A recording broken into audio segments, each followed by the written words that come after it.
नमस्कार, आप देख रहे हैं गांव की दुनिया और आपके साथ मैं हूं आशीष तिवारी। गांव की दुनिया के इस बुलेटिन में हम आपको दिखाएंगे गांव और कस्बों की हर वो छोटी बड़ी खबर जिसका सरोकार है आपसे। तो आइए शुरू करते हैं गांव की दुनिया का आज का सफर।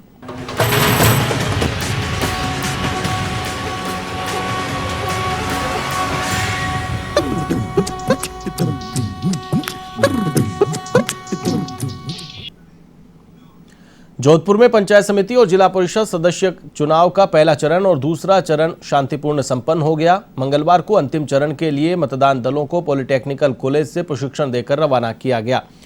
इस तीसरे चरण में 6 पंचायत समितियों में मतदान होगा। यह पंचायत समितियां भोपालगढ़, लूणी, पीपाड़, बावड़ी, बिलाड़ा और धवा है, जहां पर अंतिम और तीसरे चरण का मतदान बुधवार को होगा। इस दौरान 985 मतदान केंद्र बनाए गए हैं।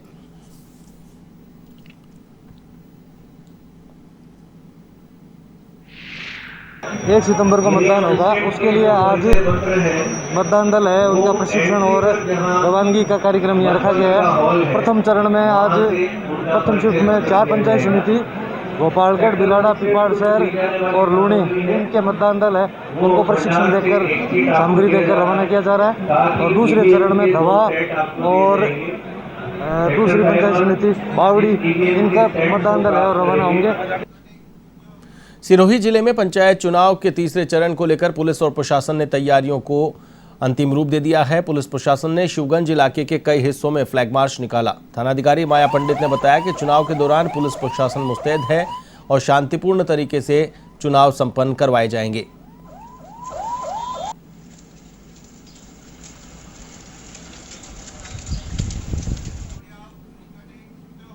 अलवर के भिवाड़ी में स्वास्थ्य केंद्र पर ऑक्सीजन प्लांट की स्थापना की गई है। यह plant Federal Mogul Goetze India limited की ओर से लगाया गया है। इस प्लांट का तिजारा विधायक संदीप यादव ने उद्घाटन किया। इस प्लांट से 30 व्यक्तियों को रोजाना 24 घंटे ऑक्सीजन सप्लाई की जा सकेगी। इस अवसर पर विधायक ने कहा कि स्वास्थ्य केंद्र पर लगातार सुविधाओं में इजाफा किया जा रहा है।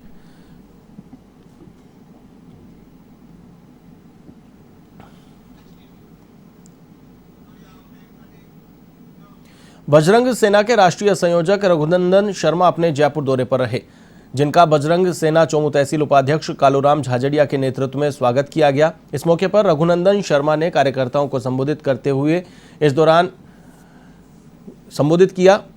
बजरंग सेना के प्रदेश अध्यक्ष सुनील शर्मा, विनोद कुमार सैनी और एडवोकेट सुरेश कुमार चाहर सहित कई बजरंग सेना के पदाधिकारी मौजूद रहे।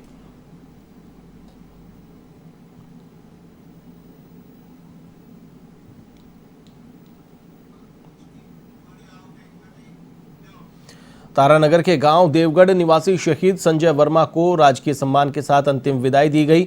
युवाओं ने संजय वर्मा अमर रहे के नारों से क्षेत्र को गुंजायमान कर दिया। विधायक नरेंद्र बुडानिया सहित राजनेताओं और प्रशासनिक अधिकारियों ने पुष्प चक्र अर्पित कर उन्हें नमन किया। बीएसएफ के जवानों ने असिस्टेंट कमांडेंट बजरंग सहाय मीणा के नेतृत्व में गार्ड ऑफ ऑनर दिया। इस मौके पर उपखंड अधिकारी मोनिका जाखड़ और प्रधान संजय कसवा भी मौजूद रहे। आपको बता दें कि शहीद संजय वर्मा गुजरात बनासकांठा के दंतेवाड़ा में बीएसएफ में एएसआई के पद पर तैनात थे।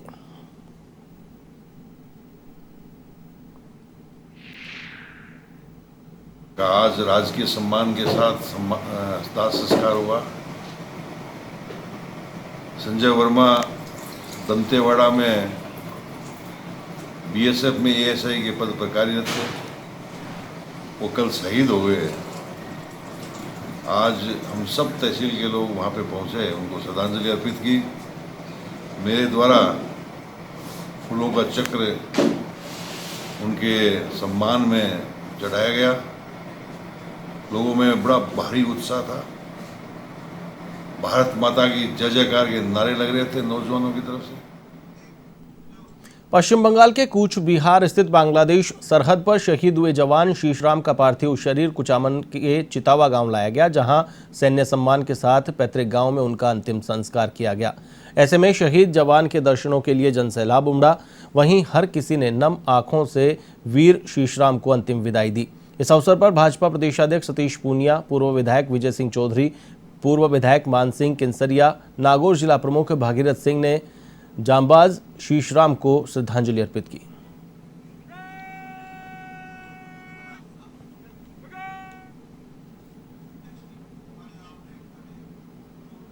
नागौर के श्री बालाजी में हुए सड़क हादसे में 12 लोगों की मौत हो चुकी है। इस घटना के बाद बीकानेर के पीबीएम अस्पताल और नोखा के बागड़ी अस्पताल में कोहराम मच गया। घायलों के कराहने की आवाजें से पूरा अस्पताल गूंज उठा। दरअसल मध्य प्रदेश के ये लोग रामदेवरा के दर्शन करने के बाद वापस लौट रहे थे। नागौर से नोखा की तरफ ये लोग जा रहे थे। इसी दौरान श्री बालाजी इलाके में सामने से आ रहे वाहन ने जबरदस्त टक्कर मार दी। हादसे में 8 लोगों की मौके पर ही मौत हो गई। वहीं घायलों में 3 लोगों ने रास्ते में ही दम तोड़ दिया। नोखा से बीकानेर पहुंचते हुए एक और घायल ने दम तोड़ दिया। ऐसे में बीकानेर के पीबीएम अस्पताल 6 घायल पहुंचे।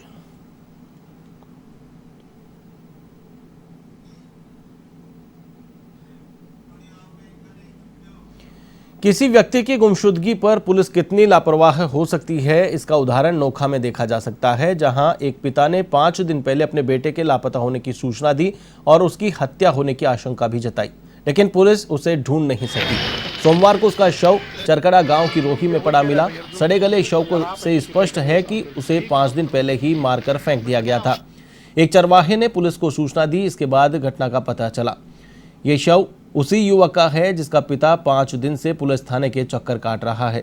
इस पूरे मामले में नोखा पुलिस की भूमिका भी संदिग्ध है, क्योंकि रिपोर्ट में उसकी हत्या की आशंका जताई गई थी, लेकिन पुलिस ने सामान्य गुमशुदगी दर्ज करके जिम्मेदारी से इतिश्री कर ली।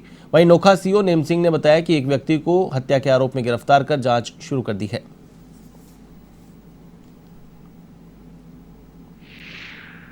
राम सिंह मोहम्मद की है और उसने जिस एक व्यक्ति को जो संदिग्ध था उसको लाके पूछताछ की गई और प्रथम दृष्टया उसके द्वारा अर्जुन राम की हत्या किए जाने पर उसको हिरासत में ले लिया है और आगे उससे गहनता से अनुसंधान कर रहे हैं कि उसके साथ में और कौन कौन इन्वॉल्व है। अब तक क्या निकल गया है सर? अब तक उसने अकेले में ये घटना कारित करना स्वीकार किया है और आगे उससे और गहनता से अनुसंधान किया जा रहा है। अभी है जो अर्जुन राम की गोली का पंचनामा करवाया जा रहा है।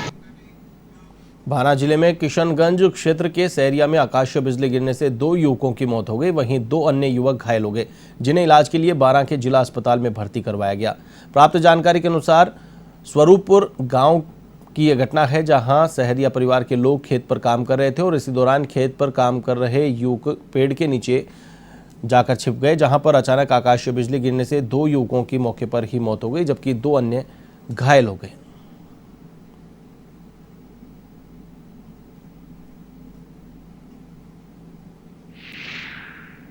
में एक गर्जन भी था, बिजली की गड़गड़ाहट भी काफ़ी थी और किशनगंज तहसील में सेवनी स्वरूपपुरा में बिजली गिरी है, उससे 2 लोगों की मौके पर डेथ हो गई। सहरिया परिवार है, 2 बालकों भी घायल हो गए हैं। उनको तुरंत यहाँ हॉस्पिटल में मेडिकल टीम जाकर ले आई है और जो भी इलाज की सहायता है मुख्यमंत्री सहायता कोष से भी है। इसके अतिरिक्त आपदा में भी हम जो SDRF में जो पैसा देते हैं वो तत्काल प्रोसेस शुरू कर दी है। खबर अजमेर के गेगल थाना क्षेत्र से है, जहां आखिरी गांव में खेत पर जा रहे युवक के साथ कुछ लोगों ने मारपीट कर दी।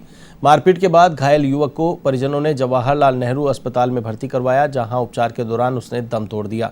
ऐसे में पुलिस ने मृतक के परिजनों की रिपोर्ट पर कुछ लोगों के खिलाफ नामजद हत्या का मामला दर्ज किया है। वहीं पूरा मामला आपसी रंजिश का बताया जा रहा है। फिलहाल पुलिस पड़ताल में जुटी है।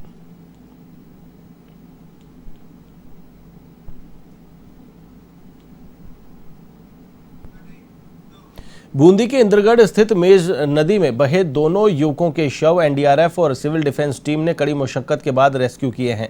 2 युवकों के शव चंबल के किनारे मिले। ऐसे में पुलिस ने 2 शवों को लाखेरी अस्पताल की मोर्चरी में रखवाया। साथ ही पुलिस मामले की पड़ताल में जुट गई है।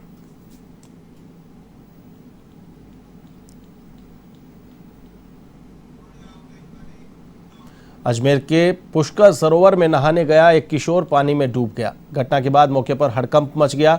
वहीं मामले की सूचना पाकर पहुंची पुलिस और सिविल डिफेंस की टीम ने कड़ी मशक्कत के बाद शव को रेस्क्यू किया। इस दौरान मृतक की शिनाख्त मयूर के रूप में की गई है। वहीं पुलिस ने पोस्टमार्टम के बाद शव मोर्चरी में रखवाया।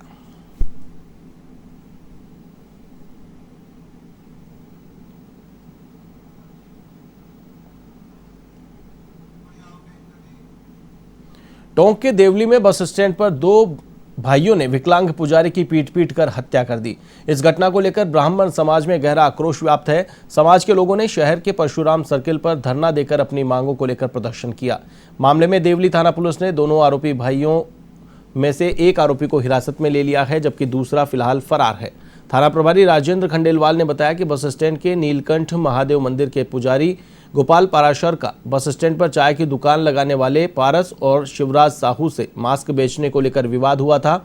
इस पर दोनों ने पुजारी के साथ मारपीट की, जिससे उसकी मौत हो गई।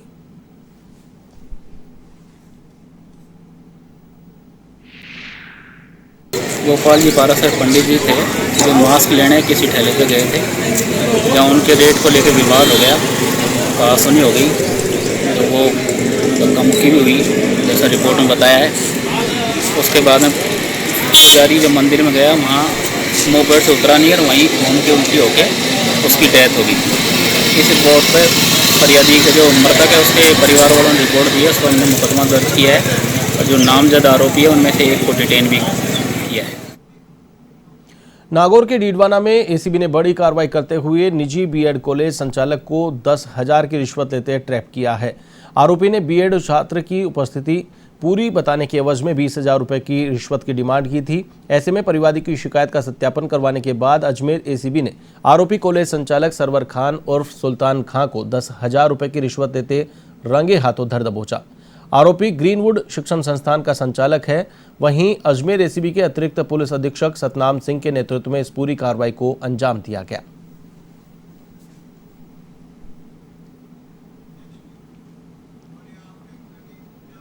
खबर भीलवाड़ा के कोटड़ी से है, जहां शिक्षा अधिकारियों की मिलीभगत से संविदा पर कार्यरत कंप्यूटर ऑपरेटर ने शिक्षा विभाग को 72 लाख रुपए का चूना लगा दिया।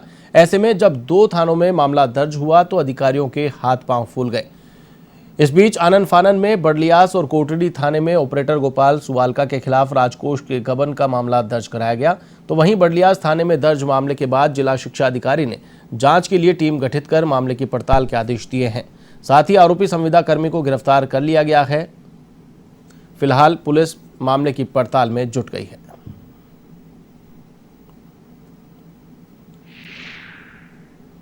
यहाँ से बिल बनाए बीओपी से ट्रेजरी भेज देता और बैंक में जो सैलरी आती थी वो फिर से अपने मिसेज के नाम के अकाउंट में जमा हुआ। तो लगभग 12 लाख रुपए उसने इस तरह से हड़प लिए। इसका जो सामने आई जांच से पूरी चीज, एक तो इतने लंबे अंतराल के बाद में जो सुपरविजन अधिकारियों ने यदि वो टाइम पर पे मैनेजर पर ध्यान देते हैं कि अपने से यहाँ से कितने अकाउंट पैसे निकल रहे हैं, तो शायद ये नहीं होता और लंबे समय से इस मामले की ऑडिट भी नहीं की। रवि कुमार के नाम जो फर्जी टीचर था वैसा कोई था नहीं और गोपाल सुवालका ने भी ये स्वीकार कर लिया कि हाँ मैंने इस तरह से फर्जीवाड़ा किया है। गोपाल सुवालका को गिरफ्तार कर लिया और इस संबंध में अनुसंधान किया जा रहा है। जयपुर के मुहाना थाना इलाके में आपसी प्रेम प्रसंग के चलते एक व्यक्ति की हत्या का मामला सामने आया है। यह हत्या तब हुई जब एक महिला के 2 अलग अलग प्रेमी, महिला का पति और पति की एक प्रेमिका आमने सामने हो गए। इस दौरान आपसी झगड़े में एक महिला भी गंभीर रूप से घायल हुई है, जिसे उपचार के लिए एसएमएस अस्पताल में भर्ती करवाया गया है।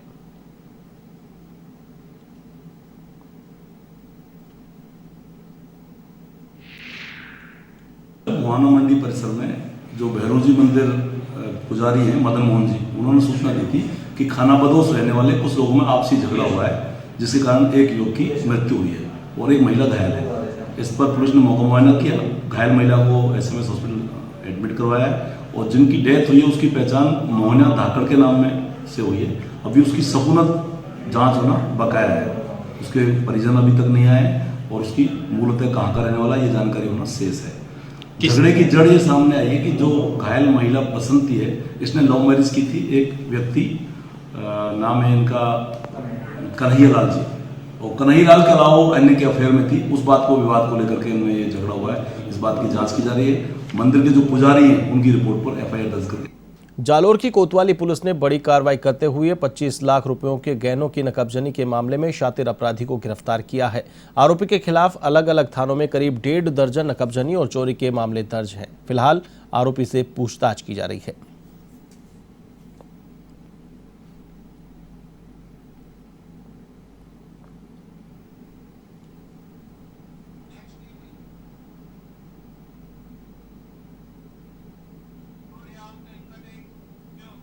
प्रदेश में कोरोना संक्रमण के चलते स्कूल पिछले कई महीनों से बंद हैं।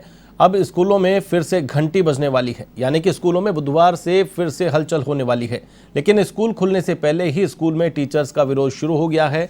दरअसल पूरा मामला हरमाड़ा थाना इलाके के बरना गांव का है, जहां ग्रामीणों ने राजकीय सीनियर सेकेंडरी स्कूल की तालाबंदी कर स्कूल के 2 अध्यापकों के खिलाफ मोर्चा खोल दिया। स्थानीय ग्रामीणों ने 2 अध्यापकों पर छात्राओं के साथ दुर्व्यवहार करने का आरोप लगाया है। साथ ही दोनों अध्यापकों को स्कूल से हटाने की मांग रखी है।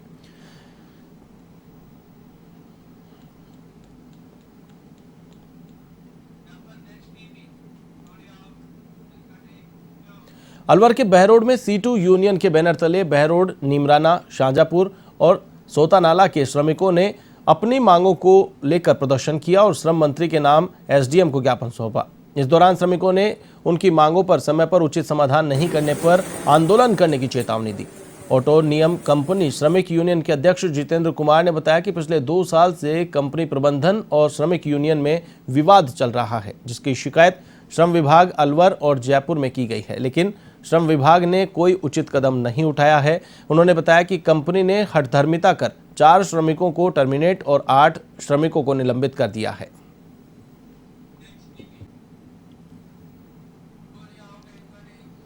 खबर जयपुर जिले के सांभर से है, जहां राज्य सरकार के निर्देशानुसार जन आधार अपडेट का कार्य किया जा रहा है।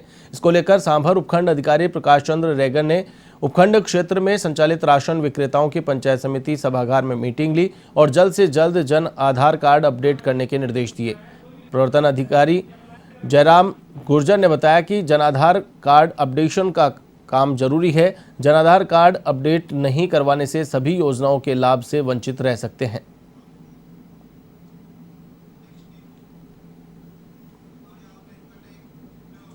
पाली के रोहट क्षेत्र में मंगलवार दोपहर को लंबे इंतजार के बाद बारिश का दौर शुरू हुआ। बारिश से लोगों को गर्मी से निजात मिली, वहीं किसानों की पकी पकाई फसल पानी की भेंट चढ़ गई। हालांकि बारिश से कई इलाकों में काफी राहत मिली है।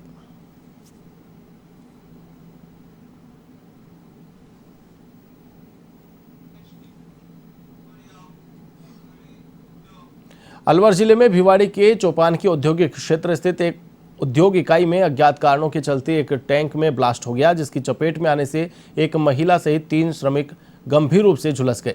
घायल हुए सभी श्रमिकों को इकाई प्रबंधन की ओर से एक निजी अस्पताल में भर्ती करवाया गया, लेकिन हादसा गंभीर होने के चलते सभी घायलों को आनन फानन में भिवाड़ी के उप जिला अस्पताल लाया गया, जहां से सभी घायलों को अलवर के लिए रेफर किया गया।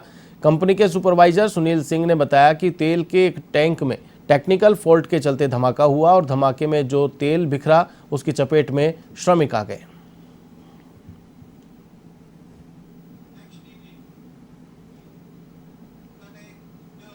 तखतगढ़ थाना क्षेत्र के कोसेलाव गांव में लगातार चोरी होने से ग्रामीणों में पुलिस के प्रति भारी रोष देखने को मिला है।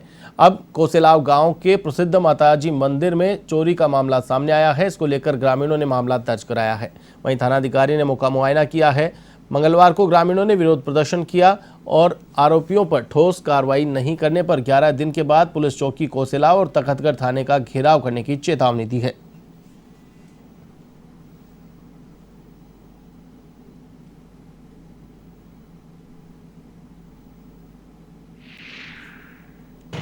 कोसेलाव के चामुंडा माता मंदिर जो पहाड़ी पर स्थित है और सुनसान एरिया के अंदर है, वहाँ पे परसों रात को चोरी हुई थी। एक चोर दान पात्र लेके चले गए, जिसमें अनुमानित 5-7 हज़ार की राशि थी। यहाँ गांव में पहले बताते हैं कि छोटे मोटे मंदिरों में और भी चोरियाँ हुई थी, तो इसके संबंध में खुलासा करने के लिए ज्ञापन दिया गया है। इसमें हमारी तरफ से आश्वासन दिया गया है कि पुलिस पूरा प्रयास करेगी और इसका खुलासा करेगी। समदड़ी के ललेची माता गौशाला सहित सार्वजनिक जगहों पर कांग्रेस कार्यकर्ताओं ने बगेची गदिपति महंत नरसिंह दास महाराज के सानिध्य में और ब्लॉक अध्यक्ष धनाराम चौधरी के नेतृत्व में औषधि युक्त छायादार 12 पौधे लगाए गए और पक्षियों के लिए 5 चुग्गा पात्र भी लगाए गए। इसके बाद कार्यकर्ताओं ने गोविंद राम महारा बगेची पहुंचकर मुख्यमंत्री अशोक गहलोत के स्वास्थ्य और दीर्घायु की मनोकामना की। वहीं बगेची परिसर में कांग्रेस कार्यकर्ताओं की बैठक आयोजित हुई। बैठक में संगठन को मजबूती प्रदान करने को लेकर चर्चा की गई और सर्वसम्मति से जाकिर हुसैन पठान को समदड़ी नगर अध्यक्ष पद पर मनोनीत किया गया।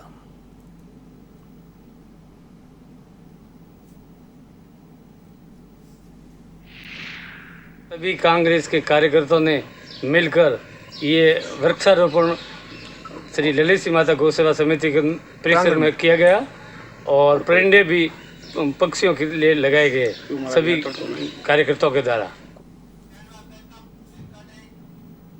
गांव की दुनिया में फिलहाल के लिए बस इतना ही। मुझे दीजिए इजाजत। देश और दुनिया की तमाम खबरों के लिए आप देखते रहिए A1 TV। नमस्कार।